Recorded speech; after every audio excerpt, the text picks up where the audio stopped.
Up periscope.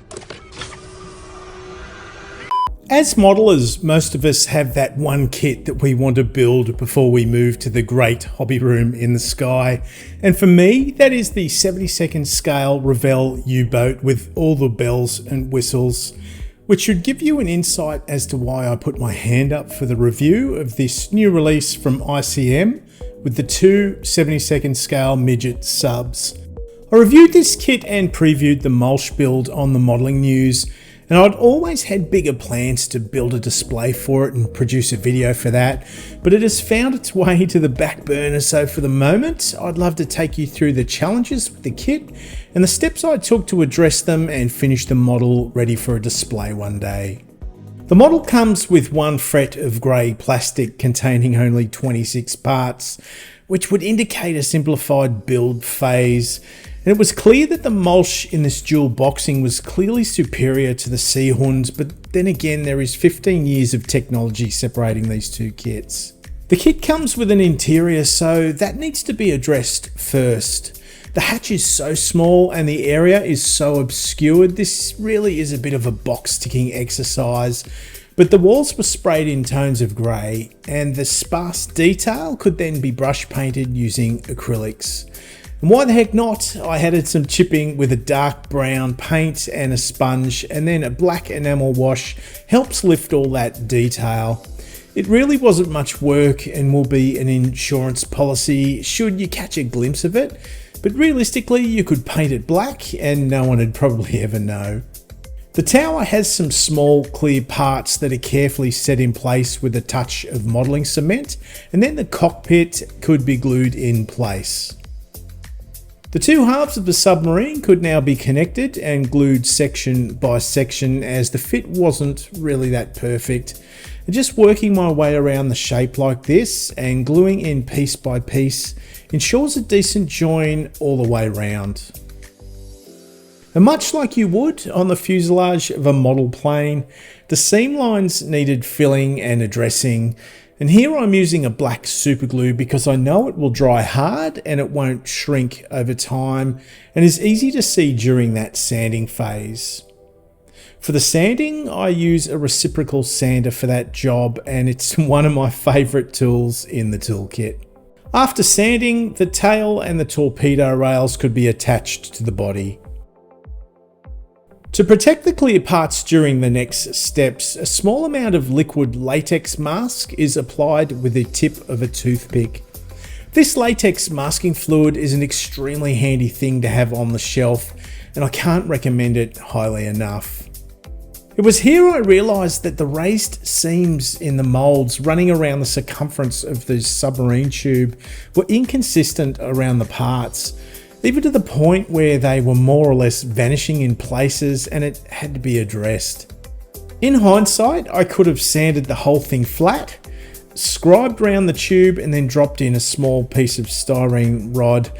That would have been the smart way to do this, but for some reason I decided to mask the width of that seam with some tape and then run plastic putty through that channel to create my lip.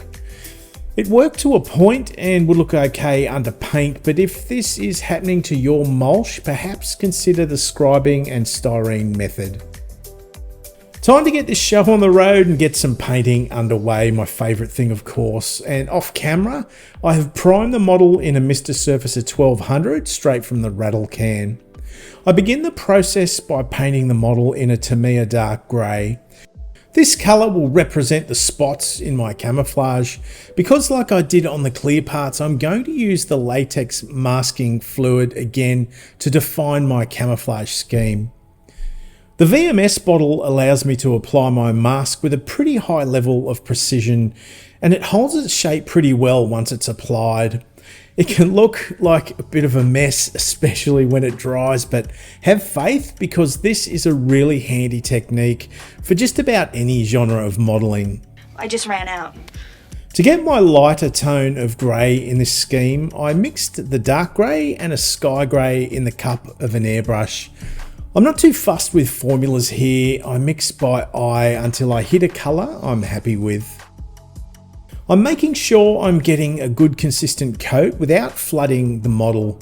Building the paint up gradually is the best policy, especially when masking like this, to help avoid any paint lipping or potentially bleeding under that mask. Now you probably know how much I love a highlight, so more sky grey is added to that mix and applied on the uppermost surfaces, and then a white is again added to that mix but focused over an even smaller surface area. It's all about creating a greater volume in that small shape. It's then just a matter of carefully removing those masked patches to reveal that camouflage pattern. Overall, I was happy with the look and the placement of those patches, and it can look pretty stark at this point, but again, have faith because future weathering will start to integrate the look of these tones. The decal is applied and the model is sealed in a satin varnish. I begin the weathering phase with a dark grey panel liner to better define the ribs I'd spent so much time worrying about before. I later moved to a black to better define that detail, and this is a technique that would be repeated, so consider this the first round of washes if you like. One of the interesting effects you see on even a newly operational submarine or any marine vessel is the green stain of the watermark around the waterline and in and under the hull. I masked the waterline as best I could using images as well as logic, and then applied a misted layer of Tamiya Cockpit green with deck tan, as well as introducing some yellow green into that mix. This layer is not about coverage, but about creating a filtered greenish stain over those greys I'd painted earlier. It's not designed to be perfect, but it's designed to be a subtle effect. It is built up over a couple of layers, with the focus being on the underside of the submarine. I'm also looking to create vertical streaking by dragging the airbrush in that downward motion and lightly pulling the trigger as I move the airbrush down. After removing the mask, the result is fairly exaggerated, so I needed to tone that down, and it's just a matter of integrating the various finishes now and making it all look cohesive. And to help integrate the colours, a misted layer of that sky grey was applied to the most horizontal surfaces. This will simulate fading and wear and tear from the sun on those top edges. Once dry, a sanding sponge is used to disrupt that hard edge that the masking of the waterline has left.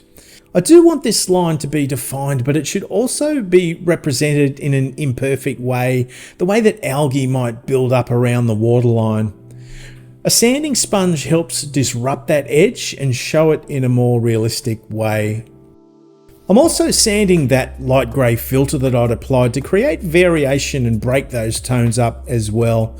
And adding water to that sanding process is a cleaner and smoother way to sand this finish. Sanding too hard will completely destroy the paint, so a gentle touch is required, and assess your work often. Oil paints are a terrific medium when you want to create a faded and degenerating look over your paintwork, and they're really easy to use. I'm placing small dots of white, buff and flesh shadow, and then blending them into the surface using a grinding motion with a short bristled brush. Again, this is acting as a filter in the fact that it's influencing the look of the paint beneath it and creating variation in that colour. A makeup sponge will blend that oil paint, but in a softer way than that bristled brush, so be sure to experiment with this technique and assess your work often. You could consider sealing the model with a varnish at this stage to protect those filtered oil paints, but if you are targeted with your application, it shouldn't really matter too much. Still using the oils now, and I move to a shadow brown colour and apply it around the edges of the raised detail and in potential shadowed areas, and look to blend it in a similar way as I had with those lighter tones. This step is creating depth and definition in the detail and adding a shadowed element to some of those more two-dimensional surfaces.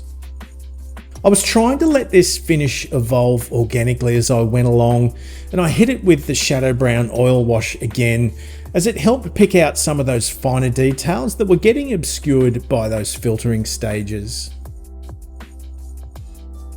Sponge chipping then creates subtle textures and creates that illusion of heavy wear, and by picking at a corner of a soft sponge, I can create irregular edges over it. The sponge is then dabbed into the paint, with the majority of it being removed on a piece of paper towel, and then by gently dabbing the sponge over the areas of that submarine that would have suffered the most wear, I'm able to move a small amount of that paint onto the model and give the impression of a paint chip.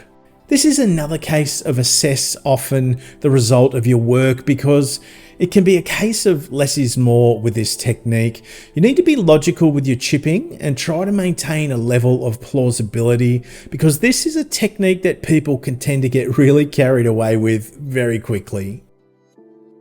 Once dry, the model can be sealed in a VMS varnish. This is a 50-50 mix of satin and matte, and it gives me the look that I like. Oil paints are again used to create some streaking effects now. A fine brush establishes my streaking lines, and then a soft brush moistened with white spirit refines it from there. The varnish from the previous step means I can use these techniques without fear of damaging the previous works. Oils are a lot softer to work with than enamels, so manipulating them does take a little bit of feel, but you can always reapply and start again if you find you're removing too much of the effect. In fact, multiple layers of this streaking, this oil streaking, can tend to create some really interesting effects. And in one last effort to add another layer, a heavily thin mix of shadow brown is speckled over the model to create further variation. Having the oil paint thinned like this will give me a mottled look rather than a defined speckle, which is what I'm hoping for. And like I did previously, the effect can be softened with the makeup sponge. The torpedoes were the final step in the build, with the kit coming with a fairly highly simplified construction. They did have a couple of seams that needed to be filled and sanded, but of course that was to be expected. After priming them, the panel lines would need to be rescribed, and then they could be sprayed in a Tamiya aluminium straight from the rattle can, with masking and spraying soon to follow, and basic detailing could then be completed using acrylics and a fine brush. Now, comparing torpedoes is a risky game because it can generally lead to disappointment, but looking at the Molch torpedo next to the Seehund offering, you can see the older moulding of the Seehund really requires a great deal of improvement. And with that double entendre hanging out there like a matzo ball, the torpedoes are fitted and the model is complete. As mentioned, I did have grand plans for this build, which is why I didn't present this tutorial earlier, but I kept getting distracted by the next shiny thing and the vision never really transpired. I'm sure you know what I'm talking about, so figured now was as good a time as any to share the build with the Workbench Hobbies community. As a concept, I really love the dual boxing ICM came up with, and there's no denying that the thought of these German midget submarines will tick a lot of boxes for a lot of modelers, me being one. However, there's no getting around the shortcomings of the Seehund, as well as the amount of remedial work the Molch, at least my kit, required. These are things you just shouldn't have to deal with on a modern day release, and these issues are something you need to know before purchasing this kit. But in saying that, the joy in these subjects is undoubtedly the painting and the weathering, with the harsh marine environments offering all sorts of possibilities, even if in reality these midget subs weren't around for very long. Once I started painting, the frustrations of addressing those absent details dissipated, and I really enjoyed watching this model come to life. I try to bring you folks varied subjects and different ideas as I think of them, so I hope you found some value in today's video, but I'd love to know what you guys think.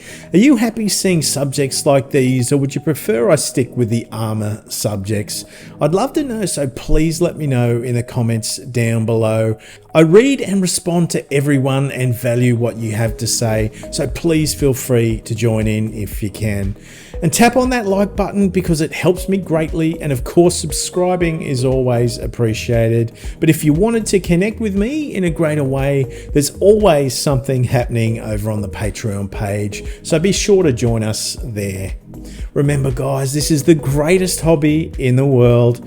Share it with your family and share it with your friends, and let's be proud of what we do.